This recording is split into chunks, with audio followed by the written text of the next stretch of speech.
ನಮ್ಮ ಮನೆ ಮುಂದೆನೇ ಸ್ವಲ್ಪ ಜಾಗ ಇದೆ, ಅಲ್ಲಿ ತುಳಸಿ ಗಿಡ ಅದೇ ಹುಟ್ಕೊಂಡಿರೋದು, ನಾನು ಹಾಕಿರೋದಿಲ್ಲ. ಅಲ್ಲಿ ಒಂದು ಅಷ್ಟಮಂಡಲ ರಂಗೋಲಿ ಹಾಕಿ ನಾನು ತುಳಸಿಗೂ ಕೂಡ ಪೂಜೆಯನ್ನು ಮಾಡಿದ್ದೀನಿ.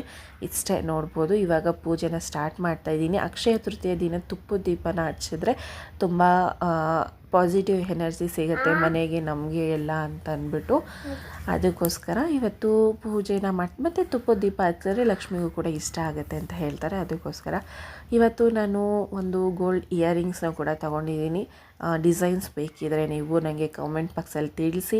ಮತ್ತು ಎಲ್ಲಿ ತೊಗೊಂಡೆ, ಎಷ್ಟಾಯಿತು ಏನು ಅಂತಲೂ ನಿಮಗೆ ನಾನು ನೆಕ್ಸ್ಟ್ ವೀಡಿಯೋದಲ್ಲಿ ತಿಳಿಸ್ತೀನಿ. ನಿಮ್ಗೆ ಯಾರಿಗಾದರೂ ಬೇಕಿದ್ರೆ ಹೇಳಿ, ಇಲ್ಲ ಅಂತಂದರೆ ನಾನು ಶೇರ್ ಮಾಡ್ಕೊಳ್ಳೋಕೆ ಹೋಗಲ್ಲ. ಇವಾಗ ಪೂಜೆ ಮಾಡ್ತಾಯಿದ್ದೀನಿ. ಲಕ್ಷ್ಮಿ ಮತ್ತು ಕುಬೇರ ಯಂತ್ರದ್ದು 108 ಶ್ಲೋಕ ಬರ್ತಾಯಿತ್ತು. ಮೊಬೈಲಲ್ಲಿ ಹಾಕಿದ್ದೀನಿ, ಯಾಕಂದರೆ ಕೆಲವೊಬ್ರಿಗೆ ಶ್ಲೋಕಗಳು ಹೇಳೋಕ್ಕೆ ಬಂದಿಲ್ಲ ಅಂತಂದ್ರೂ ನೀವು ಇವಾಗ ಆನ್ಲೈನಲ್ಲಿ